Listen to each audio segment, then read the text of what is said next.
사랑하는 여러분, 오늘 우리의 삶을 따뜻하게 비추는 지혜의 말씀과 함께 여러분을 찾아왔습니다. 우리의 삶에는 때로 모든 것이 산산조각난 것처럼 느껴지는 순간이 있습니다. 마치 깨진 도자기 조각처럼 흩어진 파편들을 보며 어디서부터 다시 시작해야 할지 막막하게 느껴질 때가 있죠. 하지만 바로 그 순간 하나님께서는 우리의 삶의 모든 조각들을 하나하나 맞추고 계심을 믿으시길 바랍니다. 로마서 8장 28절은 이렇게 말씀합니다. 우리가 알거니와 하나님을 사랑하는 자 곧 그의 뜻대로 부르심을 입은 자들에게는 모든 것이 합력하여 선을 이루느니라 그렇습니다. 여러분이 겪는 모든 고난, 모든 시련, 모든 아픔까지도 결국에는 하나님의 선하신 계획 안에서 아름다운 작품으로 완성될 것입니다. 우리를 주저앉게 만들었던 바로 그 상처와 약점을 통해 하나님께서는 당신의 놀라운 일을 시작하기 원하십니다. 상처를 축복으로 바꾸시는 하나님, 그분의 이야기를 오늘 함께 나누고자 합니다. 이 메시지를 듣기 시작하시기 전에 잠시 시간을 내어 좋아요와 구독을 눌러주시면 감사하겠습니다. 여러분의 작은 손길 하나가 절망 속에 있는 또 다른 누군가에게 이 희망의 메시지를 전하는 귀한 통로가 됩니다. 이 채널을 통해 하나님의 은혜가 더 널리 퍼져나가도록 함께 동역해 주십시오. 참여해 주시는 모든 분들의 삶 위에 하나님의 평강과 축복이 가득하기를 기도합니다. 자, 이제 오늘의 이야기로 들어가 볼까요? 저는 여러분에게 아주 간단하면서도 우리의 삶을 변화시킬 수 있는 실질적인 도전을 드리고 싶습니다. 그것은 바로 여러분이 지금까지 들어온 말씀, 하나님께서 가르쳐 주신 진리, 그리고 여러분의 마음속에 심어주신 그 믿음을 이제 삶 속에서 사용하라는 것입니다.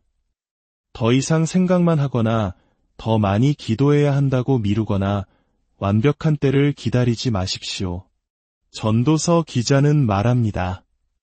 풍세를 살펴보는 자는 파종하지 아니할 것이요 구름만 바라보는 자는 거두지 아니하리라. 완벽한 조건을 기다리면 아무것도 시작할 수 없습니다. 씨앗을 뿌릴 수 있을 때 뿌리고 나아갈 수 있을 때 나아가야 합니다. 내가 어디로 가는지 완전히 이해하지 못할 때조차도 믿음의 발걸음을 내딛고 앞으로 나아가야 합니다. 우리 대부분은 노력에 대한 합당한 이유가 있을 때 열심히 일하는 것을 마다하지 않습니다. 내가 쏟는 수고가 결국 가치 있는 결과를 낳을 것이라는 확신이 있다면 어떤 어려움도 감수할 수 있죠. 하지만 가장 힘든 것은 내가 하는 일이 아무런 의미도 가치도 없다고 느껴질 때입니다. 저 역시 무언가가 제대로 작동하지 않을 때 깊은 좌절감을 느낍니다. 첨단 기술이 담긴 스마트 기기가 갑자기 먹통이 될 때를 생각해 보십시오. 저는 그 기계가 어떤 원리로 작동하는지 전혀 모릅니다. 그저 버튼을 누르면 마법처럼 작동하기를 바랄 뿐이죠. 마치 어린 시절 크리스마스 트리 아래에 선물이 놓여있기를 기대하는 것처럼요. 그래서 그것이 고장나면 왜 고장났는지 알 수 없기에 더욱 답답하고 화가 납니다. 그저 하나님, 제발 이것 좀 고쳐주세요. 라고 외치고 싶은 심정이죠. 어쩌면 우리 중 많은 이들이 우리의 삶과 신앙에 대해 이런 태도를 가지고 있는지도 모릅니다. 문제가 생기면 그저 하나님께서 마법처럼 짠하고 해결해 주시기를 바랍니다. 문제가 해결되지 않으면 기도하고 성경 구절 한두 개를 읽거나 교회에 가거나 은혜로운 프로그램을 찾아봅니다. 제발 이번에는 효과가 있기를 바라면서요. 이것은 소망에 기댄 막연한 신앙일 뿐입니다. 하지만 기억해야 합니다. 하나님은 과정의 하나님이십니다. 때로 하나님께서는 우리의 삶이 완전히 분해되는 것을 허락하십니다. 모든 것이 조각나고 망가진 것처럼 느껴질 때 바로 그곳에서 하나님의 새로운 일이 시작됩니다.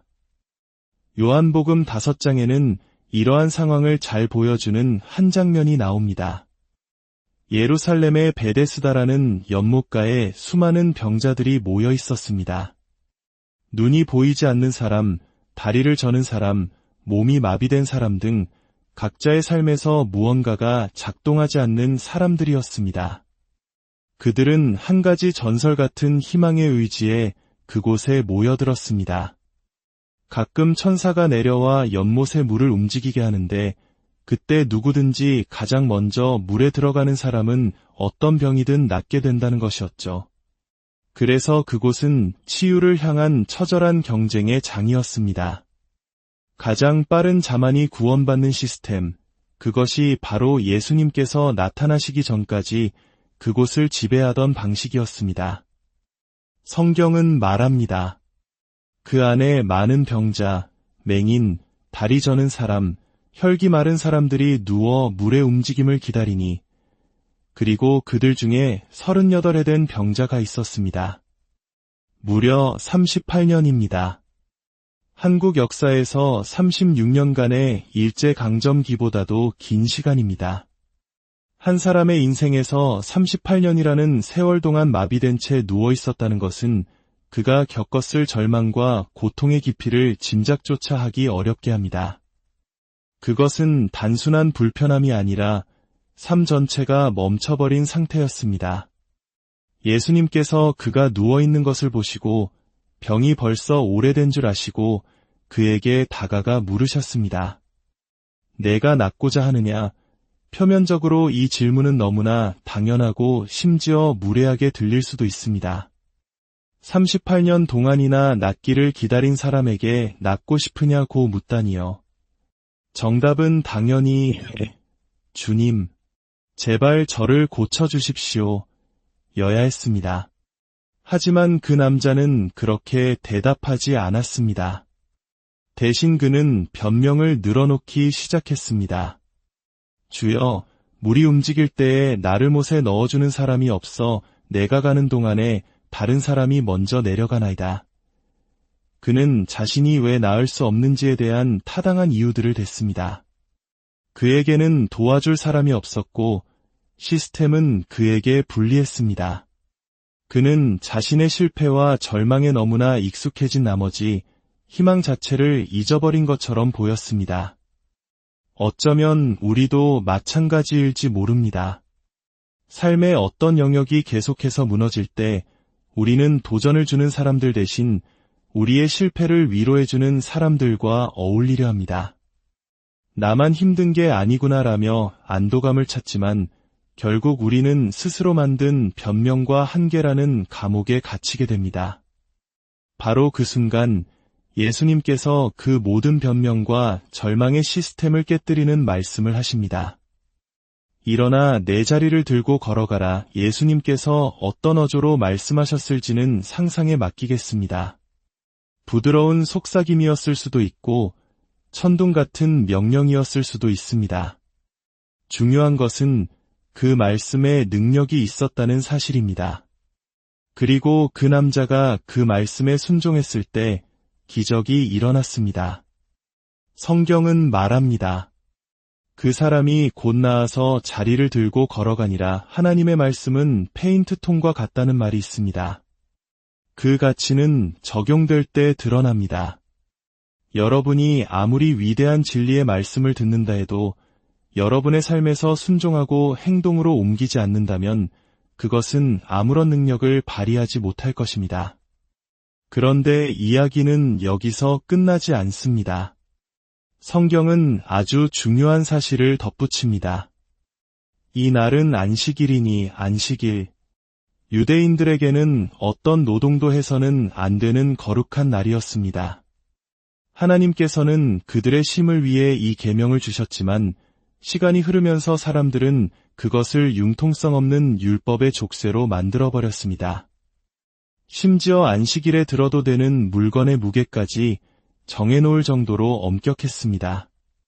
이런 상황에서 예수님께서는 왜 굳이 안식일에 그를 고치셨을까요?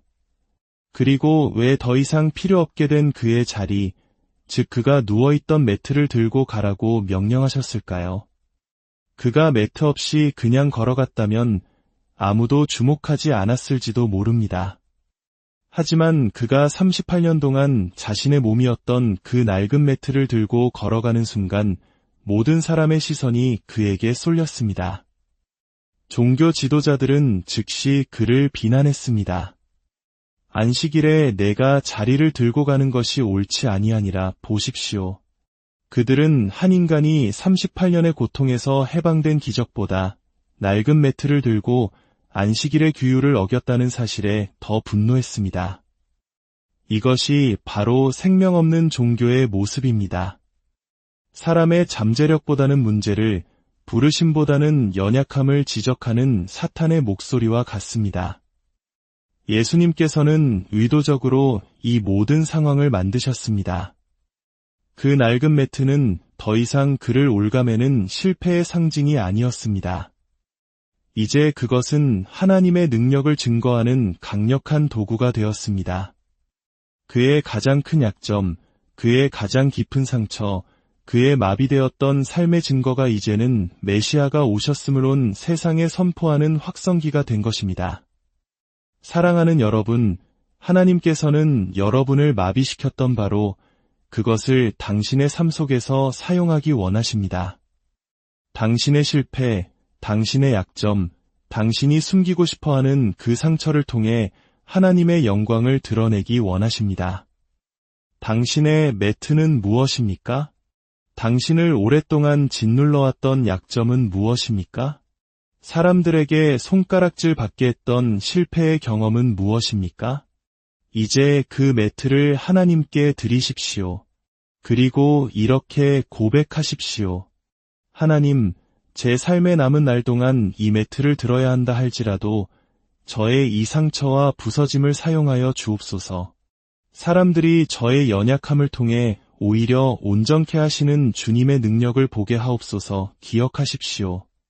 이제 그 매트가 당신을 지배하는 것이 아니라 당신이 그 매트를 지배합니다. 당신의 상처가 당신을 정의하는 것이 아니라 당신이 그 상처를 통해 하나님의 위대하심을 증언하게 될 것입니다. 우리는 모두 진행 중인 공사 현장과 같습니다. 여전히 부족하고 여전히 넘어지며 삶은 조각나 있는 것처럼 보일 수 있습니다. 하지만 하나님께서는 그 모든 조각들을 모아 당신의 삶이라는 위대한 작품을 만들고 계십니다. 모든 경험, 모든 실망, 모든 성공과 실패, 모든 강점과 약점, 모든 것이 합력하여 선을 이룰 것입니다. 심지어 당신을 마비시켰던 그 문제조차도 목적이 있습니다. 당신을 죄로 이끌었던 그 성향조차도 오히려 우리를 하나님의 은혜 앞으로 더 가까이 인도하는 통로가 될 수 있습니다. 오늘 예수 그리스도의 이름으로 여러분의 삶에 새로운 은혜가 임하기를 축복합니다. 이제 자리에서 일어나 당신의 매트를 들고 걸어가십시오. 당신의 약점을, 당신의 상처를, 당신의 과거를 하나님의 영광을 위해 사용하십시오. 세상은 때로 우리에게 자격 미달이라는 딱지를 붙일지 모릅니다. 그러나 그 말에 주저앉을 것인지 아니면 그것마저도 하나님의 일을 위한 디딤돌로 사용할 것인지는 우리의 선택에 달려 있습니다. 당신의 삶에 일어났던 모든 힘든 일, 당신이 받았던 모든 상처와 실망 앞에서 이제 은혜의 능력으로 일어나 걸어가십시오. 하나님께서 당신을 위해 예비하신 놀라운 미래로 담대히 나아가시기를 기도합니다. 당신을 번성하게 하고 해하지 않으시며 희망과 미래를 주시려는 하나님의 선하신 계획과 사랑을 온전히 신뢰하십시오. 이제 우리 주 예수 그리스도 안에서 우리가 구하거나 생각하는 모든 것에 더 넘치도록 능히 하실 이에게 교회 안에서와 그리스도 예수 안에서 영광이 대대로 영원무궁하기를 기원하나이다.